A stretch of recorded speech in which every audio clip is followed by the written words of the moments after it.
मित्रों नमः संस्कृताय। मैं राजेंद्र सिंह राठौड़, प्राध्यापक संस्कृत, एक बार फिर अपनी कक्षा में आप सभी का हार्दिक स्वागत एवं अभिनंदन करता हूं। जैसा कि हमने अपनी पूर्व कक्षा में शिव सूत्रों पर चर्चा की थी कि किस प्रकार से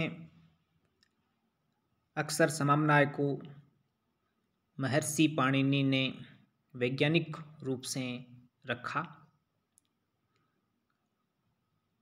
और उन माहेश्वर सूत्रों का जो प्रयोजन है वो अण आदि प्रत्याहारों की सिद्धि करना है। ये प्रत्याहार किस प्रकार सिद्ध होते हैं, यह चर्चा हम आदिरन्त्येन संहिता सूत्र पर करेंगे और कौन कौन से प्रत्याहार बनते हैं इसकी भी चर्चा हम वहीं करने वाले हैं। आज हम संज्ञा प्रकरण के प्रथम सूत्र हलन्त्यम पर चर्चा करने से पूर्व यह कक्षा सूत्रादि को किस प्रकार से पढ़ा जाना चाहिए इसके लिए महत्वपूर्ण होने वाली है, क्योंकि आप स्क्रीन पर देख पा रहे हैं कि यह पृष्ठ अष्टाध्यायी का है। जी हाँ, महर्षि पाणिनि के द्वारा प्रणीत जो ग्रंथ अष्टाध्यायी है, यह उसी ग्रंथ का जो प्रथम अध्याय है उसके तृतीय पाद का यह पृष्ठ है।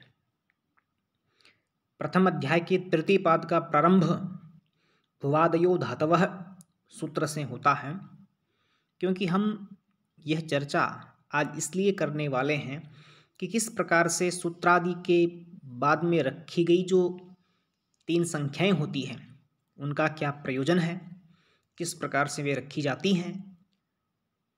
ये बड़ा महत्वपूर्ण विषय है, क्योंकि अमूमन विद्यार्थी उन संख्याओं पर गौर नहीं फरमाते, क्योंकि जो तीन संख्याएं रखी होती है उनमें प्रथम संख्या अष्टाध्यायी के अध्याय की सूचक होती है, द्वितीय संख्या उस अध्याय के उस पाद की या चरण की सूचक होती है, और अंतिम जो संख्या होती है वह उस अध्याय के उस पाद के सूत्र की सूचक होती है। कि जैसे आप भुवादयो धातवः सूत्र के आगे 1 3 1 देख रहे हैं, तो 1 का अर्थ है अष्टाध्यायी का प्रथम अध्याय, 3 का अर्थ है प्रथम अध्याय का तीसरा पाद, और अंतिम 1 का मतलब है कि यह सूत्र अष्टाध्यायी के प्रथम अध्याय के तृतीय पाद का पहला सूत्र है। क्योंकि आप इन सूत्रों में हलन्त्यम सूत्र को भी देख पा रहे हैं, क्योंकि हलन्त्यम सूत्र पर चर्चा करने से पहले मैंने सोचा कि क्यों न हम सूत्रादि का जो क्रम है उस पर एक बार चर्चा करें। हलन्त्यम जो सूत्र है उसके आगे 1 3 3 लिखा हुआ है, इसका अर्थ ये हुआ कि यह प्रथम अध्याय के तृतीय पाद का तृतीय सूत्र है। क्योंकि जब हम हलन्त्यम की वृत्ति पढ़ते हैं तो उसमें आता है उपदेशे अंत्यम हलित स्यात् उपदेशः आद्योच्चारणम सूत्रेष्वदृष्टम पदम सूत्रांतरात् अनुवर्तनीयम सर्वत्र। चूंकि हलन्त्यम सूत्र में 2 ही पद हैं, हल और अंतिम, इसका अर्थ यही होता है अंतिम हल, लेकिन सूत्रार्थ ये होता है कि उपदेश में विद्यमान अंतिम हल इत संज्ञक होता है। तो इन 2 पदों से तो अर्थ की पूर्ति नहीं हो पा रही थी, तो इस अर्थ को पूर्ण करने के लिए किस प्रकार से पूर्व सूत्रों से अनुवृत्ति की जाती है, यह मेरा आज बताने का विषय है। पहले देखिए, हम पहले भुवादयो धातवः पर चर्चा करते हैं कि भुवादयो धातवः यह सूत्र धातु संज्ञा करता है। जी हाँ, व्याकरण शास्त्र में बहुत सी धातुएं हैं, उनमें भू और वा ये भी 2 धातुएं हैं। भू सत्तायाम, भू धातु सत्ता अर्थ में होती है, और वा गति गंधन यो हो, और वा धातु जो होती है वो गति गंधन अर्थ में होती है। तो यहाँ कहा गया है कि कब उन्हें धातु कहा जाता है या उनकी धातु संज्ञा कब होती है। तो इसकी वृत्ति में कहा गया क्रियावाचिनो वादि शब्दाः धातु संज्ञकाः भवन्ति, कि क्रियावाचिनः वादि शब्दाः, कि जब भू और वा आदि शब्द क्रियावाची हों, अर्थात भू और वा, जैसे भू सत्ता अर्थ में है और वा गति और गंधन अर्थ में है, तो ये भू और वा इत्यादि जो शब्द हैं वे यदि क्रियावाची होंगे तभी उनकी धातु संज्ञा होती है। कहने का अर्थ यह हुआ कि भू और वा धातु कब कही जाएंगी, जब वे क्रिया का अर्थ देंगी।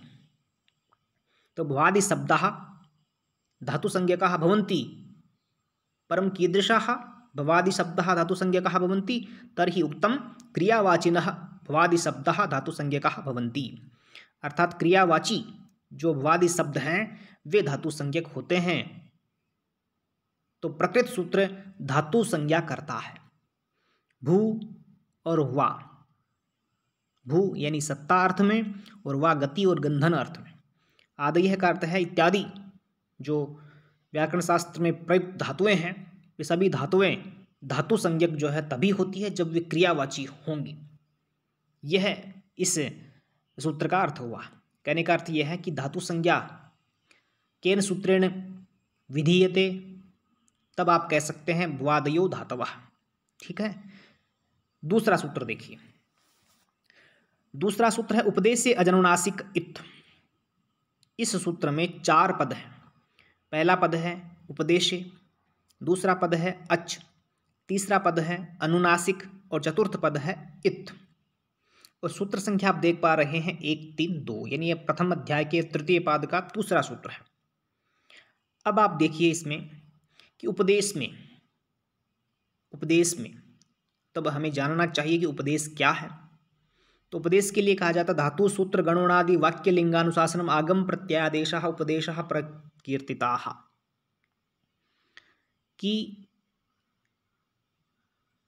उपदेश जो है वह भगवान शिव के द्वारा जो कथित माहेश्वर सूत्रादि हैं वे उपदेश हैं। पाणिनि के द्वारा कथित सूत्रादि हैं वे उपदेश हैं। कात्यायन के द्वारा कथित वार्तिकादि उपदेश हैं। पतंजलि के द्वारा कथित भाष्य भी उपदेश है। क्योंकि आप आगे पढ़ने वाले हैं उपदेश है आद्योच्चारणम, कि उपदेश जो है वो आद्यों का उच्चारण है।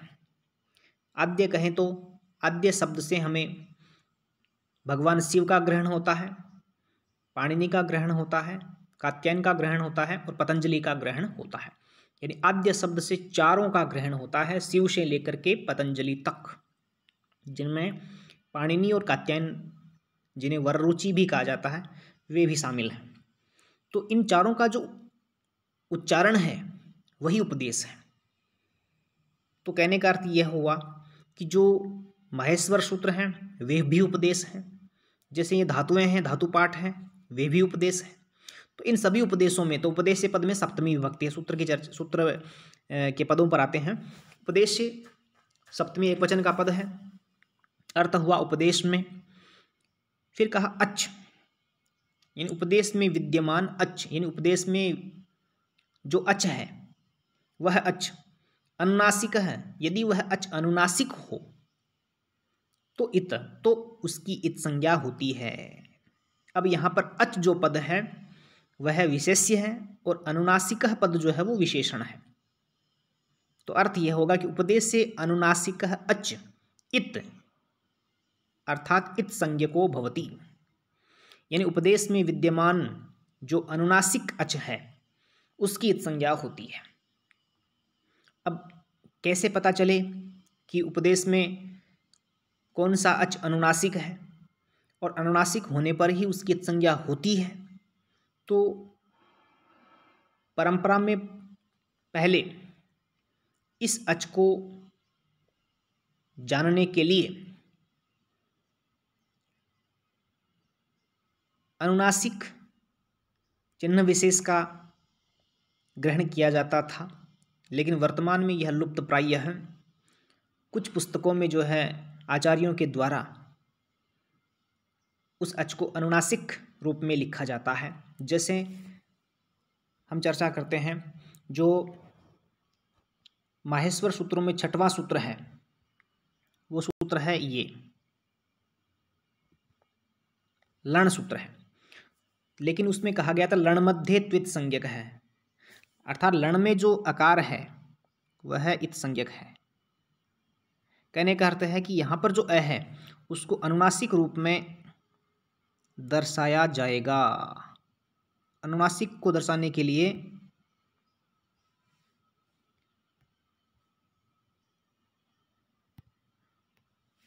ये चिन्ह जो है वो प्रयुक्त किया जाता है। ठीक है, तो इस प्रकार से उस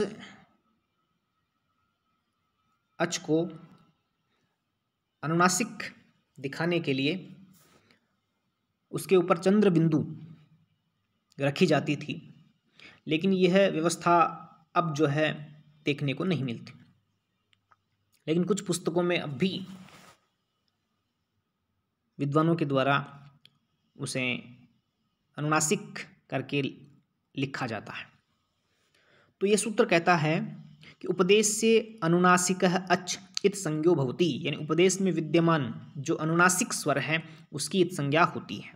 और आगे कहा गया प्रतिज्ञानुनासिक्यः पाणिनीयः, अर्थात पाणिनीय परंपरा के शिष्य उस अच की प्रतिज्ञावशात अनुनासिक उसको मानते हैं और उसको अनुनासिक मानने के पश्चात उपदेश से अजनुनासिक इत सूत्र से उसकी संज्ञा करते हैं। यानी प्रतिज्ञानुनासिक्यः पाणिनीयः का अर्थ पाणिनीय परंपरा के शिष्य उस अच को प्रतिज्ञा पूर्वक अनुनासिक मानते हैं और उसके पश्चात उसकी प्रकृत सूत्र से इत संज्ञा करते हैं। जैसे आप देख पाए एध और स्पर्ध, तो एध धातु में जो धकार के बाद में जो अकार है यह अच यद्यपि अनुनासिक नहीं दिख रहा है, लेकिन पाणिनीय परंपरा के शिष्य इसे प्रतिज्ञापूर्वक अनुनासिक मान करके इस सूत्र से इसकी संज्ञा करते हैं और लोप करते हैं। उसी प्रकार से स्पर्ध धातु में भी जो स्पर्ध पद के अंत में जो अकार है, तो अंतिम अकार की जो है प्रतिज्ञापूर्वक अनुनासिक मान करके इसकी संज्ञा करते हैं। तो इस सूत्र में जो है वो क्या है, सूत्र के ही पदों से अर्थ पूर्ण हो जाता है। लेकिन अब हलंत्यम जो सूत्र आ रहा है वह क्या कहता है वो देखिए। हलंत्यम सूत्र ये कहता है कि हलंत्यम में दो ही पद हैं, एक है हल, दूसरा है अंत्यम, और यह पहले अध्याय के तीसरे पाद का तीसरा सूत्र है। तो हल अंत्यम, इसमें हल विशेष्य है और अंत्यम विशेषण है। ठीक है, तो अर्थ ये हुआ अंतिम व्यंजन, अंतिम यानी अंतिम, हल यानी व्यंजन, अंतिम व्यंजन। लेकिन इन दो पदों से अर्थ पूर्ति नहीं होती है, तब इस अर्थ को पूरा करने के लिए हम क्या करेंगे, अनुवृत्ति करेंगे। अनुवृत्ति, अनुवृत्ति व्याकरण शास्त्र में एक बहुत ही सहज शैली है, परंपरा है, और यह संपूर्ण अष्टाध्यायी में लागू होती है। इसका अर्थ यह होता है कि जब किसी सूत्र में अर्थ को पूरा करने के लिए किसी अन्य पद की आवश्यकता होती है, अर्थात जब किसी सूत्र का अर्थ पूर्ण नहीं हो रहा है और उस अर्थ को पूर्ण करने के लिए हमें उस सूत्र के जो पूर्ववर्ती सूत्र हैं उनके किसी पद को ग्रहण करने से यदि अर्थ पूरा हो जाता है, तब हम पूर्व सूत्र से उस पद को ले लेते हैं और अर्थ को पूरा करते हैं। इसे कहा जाता है अनुवृत्ति। कई बार यह अनुवृत्ति उत्तरोत्तर सूत्रों में जाती है और कई बार जो है यह अनुवृत्ति बीच में कई सूत्रों को छोड़ करके सीधे ही आगे के सूत्र में जाती है। तो जब उत्तरोत्तर जाती है तो उसे अनुवृत्ति कहते हैं, और यह बीच में दो चार सूत्रों को छोड़ करके यदि आगे के सूत्र में जाती है तो उसे मंडूक प्लुत्यानुवृत्ति कहते हैं। यहाँ देखिए हलंत्यम, इस सूत्र का अर्थ पूरा करने के लिए हमें इससे पूर्ववर्ती सूत्र उपदेश से अजनुनासिक इत सूत्र से दो पद लेने पड़ेंगे। पहला पद हम लेंगे उपदेश और दूसरा पद हम लेंगे इत। ठीक है, यानी उपदेश से अजनुनासिक इत सूत्र से हलंत्यम इस सूत्र के अर्थ को पूरा करने के लिए दो पद चाहिए, वो पद हैं उपदेश से और इत। तो आप हलंत्यम की वृत्ति में देखिए ये दो पद आपको नहीं मिलेंगे, क्योंकि उपदेश से अंत्यम हलित स्यात् ये इसकी वृत्ति है। तो उपदेश से पद देखो सूत्र में नहीं था, अंत्यम पद सूत्र में था, हल पद सूत्र में था, इत पद नहीं था, साथ जोड़ा गया है। ठीक है, तो उपदेश से और इत ये दो पद नए हैं हलंत्यम की वृत्ति में। तो ये कहाँ से आए? तो ये आए हैं ऊपर वाले सूत्र से। उपदेश से अजनुनासिक इत सूत्र से उपदेश से आया है और इत आया है, इसे कहते हैं अनुवृत्ति। और यही बताने के लिए मैंने आज जो है हलंत्यम सूत्र पर चर्चा करने से पहले इस क्रम पर चर्चा करना सही समझा। तब हलंत्यम जो सूत्र है उसका अर्थ जो है केवल सूत्र के ही पदों से तो पूर्ण नहीं हो पाता, तब तो अर्थ होता है अंतिम व्यंजन। तो अंतिम व्यंजन क्या? तब अर्थ को पूरा करने के लिए हमने उपदेश से अजनुनासिक इत सूत्र से उपदेश से पद लिया और इत पद लिया, इन दो पदों की अनुवृत्ति की, तब अर्थ होता है उपदेश से अंत्यम हल इत स्यात् क्या भवति। उपदेश में अंतिम हल इत होता है, उपदेश में अंतिम हल इत होता है। पहले वाला सूत्र का उपदेश में अनुनासिक स्वर इत होता है, उपदेश में अनुनासिक स्वर इत संज्ञक होता है, ये कहता है उपदेश से अजनुनासिक इत। और हलंत्यम कहता है उपदेश में अंतिम हल इत संज्ञक होता है। यदि उपदेश में अंत में यदि कोई हल वर्ण होगा, व्यंजन वर्ण होगा, तो उसकी इत संज्ञा इस सूत्र से होगी। जैसे आप देख रहे हैं कि यथा अ ई ऊण ये उपदेश है, यानी माहेश्वर सूत्र भी क्या है? उपदेश है। माहेश्वर सूत्र भी क्या है? उपदेश है। तो अ ई ऊण में ऋणय जो है वो क्या है? अंत में है और हल है, इसलिए अ ई ऊण इस ऋणय की इत संज्ञा हलंत्यम से होती है। ऐसे ही रील रे क में क की होती है, ऐसे ही ए ओ ng में ng की होती है, आई औ च में च की होती है। यानी सभी सूत्रों में प्रत्येक माहेश्वर सूत्र के अंतिम व्यंजन की इत संज्ञा हलंत्यम सूत्र से ही होती है। इसलिए कहा कि सर्वत्र एवं बोध्यम, यह सर्वत्र समझा जाना चाहिए। यानी 14 जो सूत्र हैं माहेश्वर सूत्र हैं, उन सभी सूत्रों में अंतिम व्यंजन की संज्ञा हलंत्यम से ही होती है। लेकिन लण सूत्र में जो णय है उसकी संज्ञा तो हलंत्यम से होती है, लेकिन लण सूत्र में जो अ है उसकी इत संज्ञा किससे होती है? तो उपदेश से अजनुनासिक इत सूत्र से होती है। तो इस प्रकार से यह हलंत्यम सूत्र का अर्थ हुआ। हलंत्यम सूत्र पर हम आगे और भी चर्चा करने वाले हैं, आगे हम सविस्तर चर्चा करेंगे। लेकिन इस प्रकार से यह अनुवृत्ति का जो है उत्तरोत्तर सूत्रों में जाना ये महत्वपूर्ण है, और यह प्रत्येक विद्यार्थी को जानना चाहिए। अष्टाध्यायी के क्रम का विशेष महत्व है, क्योंकि सूत्र का अर्थ यही होता है ना। वैयाकरण जो है वो क्या है? यदि आधी मात्रा भी बचा लेते हैं तो उन्हें पुत्र जन्म के समान प्रसन्नता होती है। कहा भी गया है अर्धमात्रा लाघवेन पुत्रोत्सवम मन्यन्ते वैयाकरणाः, है ना।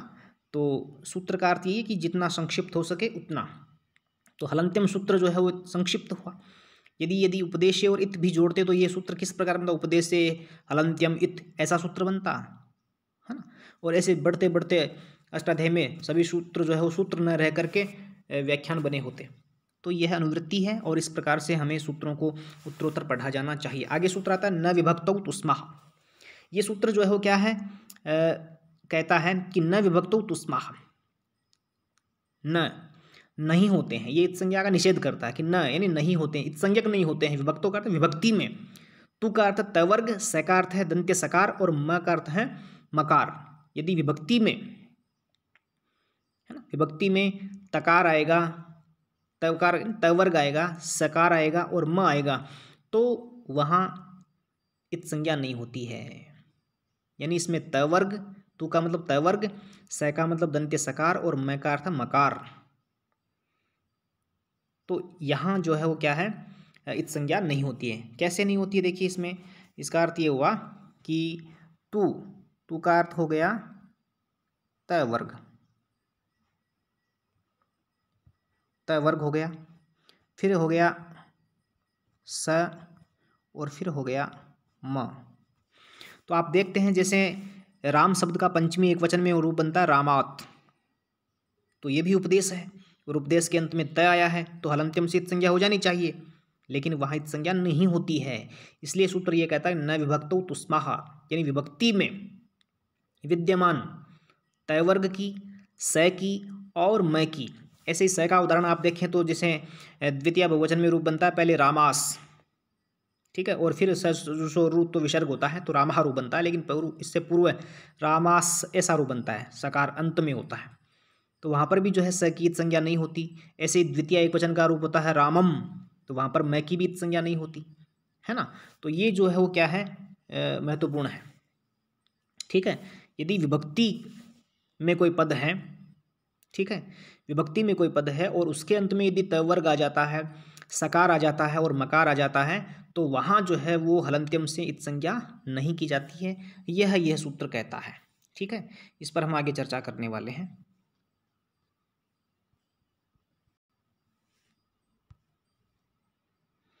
आगे देखिए, इसी सूत्र का वृत्ति सहित अर्थ दिया है कि विभक्तिस्थाः तवर्ग सकार मकारः इतो न भवन्ति, कि विभक्तिस्था का तो विभक्ति में विद्यमान तवर्ग सकार और मकार इत संज्ञक नहीं होते हैं। जैसे गृहात में देखो तय है, तो ये तय जो है वो क्या है, उपदेश के अंत में है, लेकिन हलंत्यम से इत संज्ञक नहीं है। निषेध कौन करता है, न विभक्तौ तुस्माः। फिर स का रूप दिया देखो बालकाः, क्योंकि बालका में बालकास ऐसा रूप बनता है पहले, ठीक है, बालकास ऐसा रूप बनता है। फिर सजुषोर रूत्व विसर्ग होता है, तो यहाँ स की भी इत संज्ञा नहीं होती। यदि स की इत संज्ञा होकर लोप हो जाता तो बालका रूप बनता, बालकाः नहीं बनता। ऐसे ही अपचताम में देखिए, क्योंकि मैं विभक्ति के अंत में है, उपदेश तो है ही ना, लेकिन यहाँ पर जो है इत संज्ञा नहीं होती। विभक्ति संज्ञा जो है सुप और तिंग है ना, सुप और जो तिंग होते हैं, सुबंत और तिगंत जो पद होते हैं, उनकी विभक्ति संज्ञा जो है वो होती है। तो इस प्रकार से जैसे पद संज्ञा के लिए सूत्र था सुप्तिगंतम पदम, और सुप यानी सुप प्रत्याहार जिससे 21 प्रत्ययों का ग्रहण होता है, और तिंग कहने से 18 प्रत्ययों का ग्रहण होता है। तो ये जिनके अंत में होते हैं उनकी पद संज्ञा तो होती है, लेकिन उनकी संयुक्त रूप से है ना, जो सुबंत पद होते हैं और जो दिगंत पद होते हैं, उन पदों को विभक्ति संज्ञक कहा जाता है। तो विभक्ति में स्थित तयवर्ग सकार और मकार की संज्ञा नहीं होती है, ये कहता है न विभक्तौ तुस्माः। फिर आता आदिर्यि टूडवः। आदिर्यि टूडवः जो सूत्र है वो कहता है कि आदि ही, आदि का अर्थ है प्रारंभ में, ठीक है, आदि ही अर्थात प्रारंभ में। फिर कहा यी टू डवः, यी टू डवः का अर्थ है यी टू और डू, यानी इसका अर्थ है यी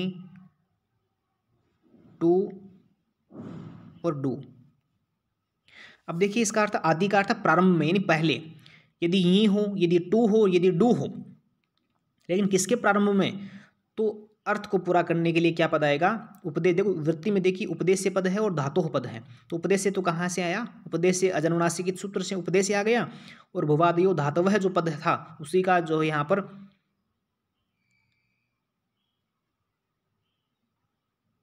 धातु पद है ना, पंचम्यंत रूप में परिणत होकर के उपस्थित हुआ है। तो अर्थ हो गया उपदेश में, है ना, उपदेश में धातु से, आद्या का अर्थ पूर्व, आदि पद का अर्थ पहले, तो धातु से पहले, उपदेश में धातु से पहले यदि क्या होगा, यदि यी होगा, यदि टू होगा और यदि डू होगा, यदि किसी धातु के प्रारंभ में यी होगा, टू होगा और डू होगा, तो उसकी संज्ञा आदिर्यि टूडवः सूत्र से होती है।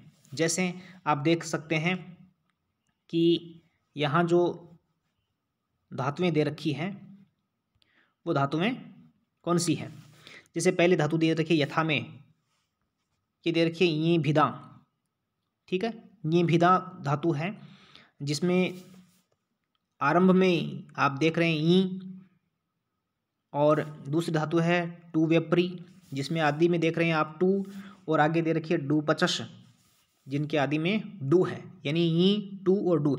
यदि किसी धातु के पहले यदि ई होगा, टू होगा और डू होगा, वहाँ उनकी इत संज्ञा आदिर ई टू डव सूत्र से होगी। जैसे ई भिदा में ई की इत संज्ञा जो है आदिर ई टू डव से हो जाएगी, और दा में जो आ है उसकी इत संज्ञा उपदेश से अजनुनासिक इत सूत्र से हो जाएगी, बचेगा भिद। ऐसे ही टू वेपरी में टू की इत संज्ञा आदि ये टू डबल से हो जाएगी, और यहाँ पर जो प्री में जो री है उस री नामक स्वर की जो इत संज्ञा है वो हो जाएगी उपदेश से अजनुनासिक इत सूत्र से, तो रूप बनेगा ये धातु शेष रहेगी वेप।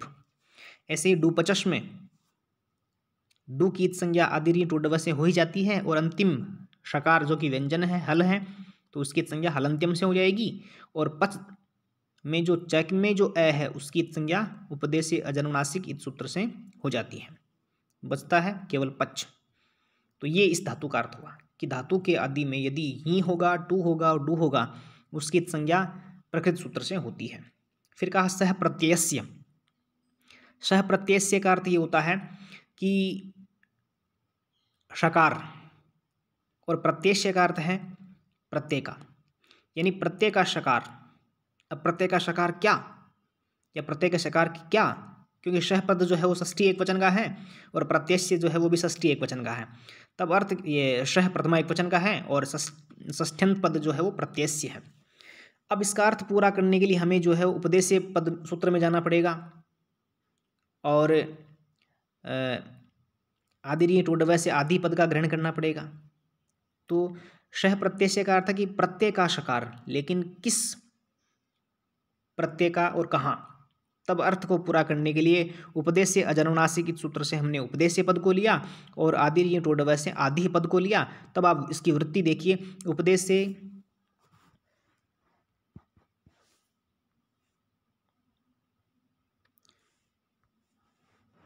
वृत्ति में कहा गया है उपदेश से प्रत्यय आदि शह इत स्यात्। तो उपदेश पद देखो नया है, तो ये आया कहाँ से आया है, उपदेश से अजनुनासिक इत सूत्र से आया। प्रत्यय से जो है वो पद है वो तो यहाँ था ही, आदि पद नहीं था, लेकिन ये आदि ही पद कहाँ से आया, आदिर्य टोडव से आया है, तो यहाँ पर और शय पद इसमें था ही और इत पद नहीं था, तो ये कहाँ से आया, उपदेश से अजनुनासिक इत सूत्र से आया है। तो इसमें उपदेश पद जो है वह अनुवृत्ति हुई है, आदि पद की अनुवृत्ति हुई है और इत पद की अनुवृत्ति हुई है।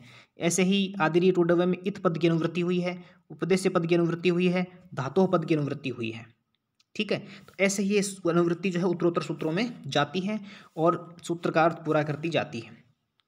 तो अब अर्थ हुआ सूत्र का कि उपदेश में प्रत्यय का आदि जो शकार होगा, उपदेश में प्रत्यय का जो आदि शकार, यदि किसी प्रत्यय के आदि में यदि मूर्धन्य शकार होगा तो उसकी संज्ञा जो है इस सूत्र से होती है।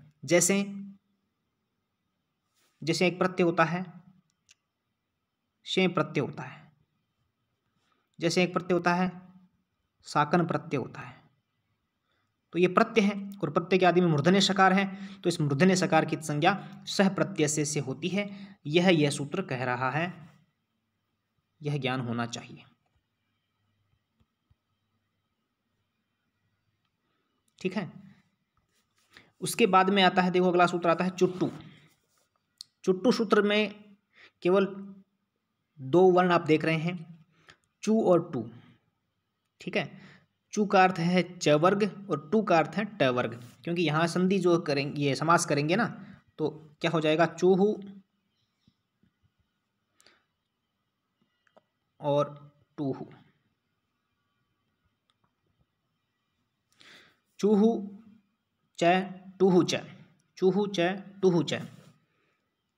ठीक है, तो चूहू च टूहू च में समास करेंगे तो द्वंद्व समास में रूप बनेगा चुट्टू, चुट्टू। ठीक है, जैसे क्योंकि जैसे गुरुहु च समास करेंगे तो क्या रूप बनेगा, गुरु का द्विवचन। तो गुरु के द्विवचन का जो रूप, प्रथमा विभक्ति द्विवचन का जो रूप होता है उसमें मात्रा गुरु में बड़ी होती है। ये है गुरु शब्द का प्रथमा द्विवचन का रूप। ठीक है, तो चूहू च टूहू च से समास करेंगे तो यहाँ पर द्वंद्व समास होगा और प्रथमा द्विवचन में रूप बनेगा चुट्टू। ठीक है, तो ऐसे अब चुट्टू सूत्र कहता क्या है वो देखिए। चुट्टू सूत्र कहता है कि अब अर्थ को पूरा करने के लिए हमें वापस पूर्व सूत्रों से पदों को लेना पड़ेगा, अनुवृत्ति करनी पड़ेगी। क्योंकि चुट्टू का अर्थ होता है च वर्ग और ट वर्ग, तो अर्थ होगा च वर्ग और ट वर्ग, तो च वर्ग और ट वर्ग क्या? तो इसका अर्थ पूरा करने के लिए हमें कहाँ जाना पड़ेगा? उपदेश में जाना पड़ेगा। ठीक है, आदिर्य टोडवह से आदि पद को लेना पड़ेगा और सह प्रत्यय से प्रत्यस्य पद को लेना पड़ेगा। तब इसकी वृत्ति को आप देखिए, प्रत्याद्यौ चुट्टू इतौ स्याताम, कि प्रत्यय के आदि में च वर्ग और ट वर्ग इत संज्ञक होते हैं। अब यहाँ पर प्रत्यय के आदि में, मतलब प्रत्यय के आदि में उपदेश में, प्रत्यय के आदि में, उपदेश में तो उपदेश से अजनुनासिक इस सूत्र से उपदेश पद को भी लिया, तो उपदेश से, ठीक है, सह प्रत्यय से हमने प्रत्यय पद को लिया, जिससे यहाँ अर्थ हुआ कि उपदेश में प्रत्यय के और आदिर्य टोडवय से आदि पद को लिया, तो अर्थ हो जाएगा उपदेश में प्रत्यय के आदि में। अब चुट्टू का अर्थ लेते हैं च वर्ग और ट वर्ग यदि आते हैं, किसी प्रत्यय के आदि में यदि च वर्ग होगा और ट वर्ग होगा तो उसकी इत संज्ञा होती है, और ये इत पद भी जो है उपदेश से अजनुनासिक इस सूत्र से आया है, अनुवृत्ति हुई है। तब इसका अर्थ होता है कि उपदेश में विद्यमान कोई प्रत्यय और उस प्रत्यय के प्रारंभ में यदि च वर्ग होगा और ट वर्ग होगा तो उसकी इत संज्ञा जो है वो इस सूत्र से होगी। जैसे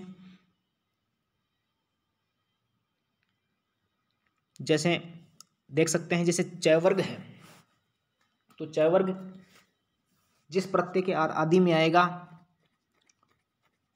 उसकी उस वर्ण की जो है इत संज्ञा हो जाएगी, और ट वर्ग यदि आएगा तो उसकी इत संज्ञा हो जाएगी। जैसे आप देख सकते हैं, जैसे आप दिया है जस प्रत्यय, सु औ जस, तो जस में देखिए ये प्रथमा बहुवचन का प्रत्यय है सु औ जस, तो जस में ज की इत संज्ञा इस सूत्र से होती है। ठीक है, तो अस जुड़ता है। ठीक है, ऐसे ही जैसे ट वर्ग है तो स्त्रीलिंग के जो टाप प्रत्यय होते हैं, है ना, टाप प्रत्यय होता है, डाप होता है, या जैसे एक जैसे डेण प्रत्यय होता है ना, ऐसे प्रत्यय होते हैं। तो यदि प्रत्यय के आदि में यदि च वर्ग होगा और ट वर्ग होगा तो वहाँ इत संज्ञा जो है वो हो जाती है। यह सूत्र ये कहता है।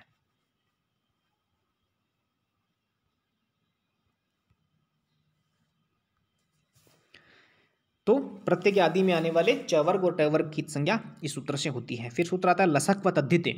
लसक व तद्धिते सूत्र ये कहता है, पहले हम पदच्छेद करते हैं, लसकु एतद्धिते, लसकु एतद्धिते, लसकु एतद्धिते तद्धित भिन्न, क्योंकि यहाँ पर नए समास हो गया, न तद्धिते इति एतद्धिते, तो तद्धित भिन्न यदि उपदेश में कोई प्रत्यय हो लेकिन वह तद्धित नहीं होना चाहिए, यह अर्थ हुआ कि उपदेश से तद्धित वर्ज प्रत्याद्याः। तो इसकी वृत्ति में आप देखिए कि उपदेश से तद्धित वर्ज प्रत्याद्याः, उपदेश से पद नया है देखो इसमें, और अतद्धित का अर्थ दिया तद्धित वर्ज, यानी उपदेश में तद्धित को छोड़ करके कोई प्रत्यय हो। ये प्रत्यय कहाँ से आया? सह प्रत्यय से आया। तो उपदेश में तद्धित को छोड़ करके जो प्रत्यय हो और आद्या और उसके आदि में लस क वर्गाः, ल श और क वर्ग, क्योंकि यहाँ देखो दे रखा है लसकु, लसकु का अर्थ है ल यानी लकार, श यानी तालव्य सकार और कु यानी क वर्ग यदि हो तो उनकी संज्ञा होती है। जैसे आप देखते हैं ल प्रत्यय होता है तो ल प्रत्यय में ल की संज्ञा किससे होगी? इस सूत्र से होगी। ठीक है, ऐसे ही प्रत्यय होता है सत्री, सानच, तो सैकित संज्ञा से होती है, लसक व तद्धिते से होती है। ऐसे ही कु, कु का अर्थ है क वर्ग, तो क वर्ग में आप जैसे देखिए, जैसे एक प्रत्यय होता है घय प्रत्यय, घय प्रत्यय होता है, तो उस घय प्रत्यय में घय की संज्ञा किससे होती है? क्योंकि घय क वर्ग का वर्ण है, तो प्रत्यय के आदि में घय है जो कि क वर्ग का है, और तद्धित भिन्न ये है ही, इसलिए यहाँ इत संज्ञा इस सूत्र से जो है वो होती है। ऐसे ही क्तय और क्तौ तो प्रत्यय होते हैं, तो वहाँ पर भी ककार की संज्ञा जो है वो इसी सूत्र से होती है। यह हमें समझना चाहिए। ठीक है, तो मेरे आज की इस वीडियो का उद्देश्य यह था कि कैसे जो है वो अनुवृत्ति जो है उत्तरोत्तर सूत्रों में जाती है, क्योंकि आगे इसमें कहा गया यथा लस्य चयनम, क्योंकि चयनम में क्या है, लुट प्रत्यय है ना। क्योंकि लुट प्रत्यय जो होता है उसमें भी देखो लय है, तो लय की संज्ञा जो है यहाँ हो जाती है। फिर ऐसे ऐसे ही दे रखा है जैसे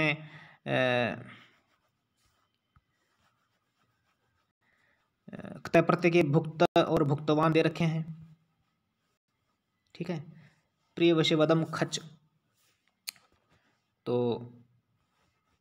इस प्रकार से यहाँ पर जो है लकार, शकार और कैवर्ग यदि किसी प्रत्यय के आदि में हो और वह प्रत्यय तद्धित प्रत्यय न हो, ऐसे उस प्रत्यय के आदि में आने वाले लय, शय और कैवर्ग की संज्ञा लसक व दधिते सूत्र से होती है। तो इस प्रकार से ये जो 6 सूत्र हमने पढ़े हैं, है ना, इत संज्ञा करने वाले कौन से, तो आप देख सकते हैं, पहला उपदेश से अजन्मनासिक, यानी ये, दूसरा हलंत्यम, तीसरा आदिर्य टूडव है, चौथा सह प्रत्ययस्य, पांचवा चुट्टू और छठवां लसक व तद्धिते। ये 6 सूत्र जो है इत संज्ञा करने वाले हैं। जब ये 6 सूत्र इत संज्ञा करते हैं तो इत संज्ञा करने के बाद में अगला सूत्र आता है तस्य लोपः, क्योंकि पहले इत संज्ञा होती है और उसके बाद उसके पश्चात तस्य लोपः से उस इत संज्ञक वर्ण का लोप होता है। इसलिए इसकी वृत्ति कहते हैं कि यस्य इत संज्ञा भवति, यस्य इत संज्ञा भवति तस्य लोपो भवति, जिसकी इत संज्ञा होती है उसका लोप होता है। यानी इन 6 सूत्रों से जिस जिस वर्ण की इत संज्ञा हुई है उसका लोप करने के लिए सूत्र आता है तस्य लोपः। तस्य लोपः षष्ठी में पद है, तस्य लोपः पद है प्रथमा एक वचन में, तो अर्थ हुआ उसका लोप। तो उसका किसका, तो उस इत संज्ञा का, है ना, जिसकी इत संज्ञा इन सूत्रों ने की है उसका लोप जो है वो प्रकृत सूत्र से जो है वो होता है। यह हमें समझना जानना चाहिए। तो यह थी आज की हमारी कक्षा। आपको जो है कुछ विशेष समझने को मिला होगा।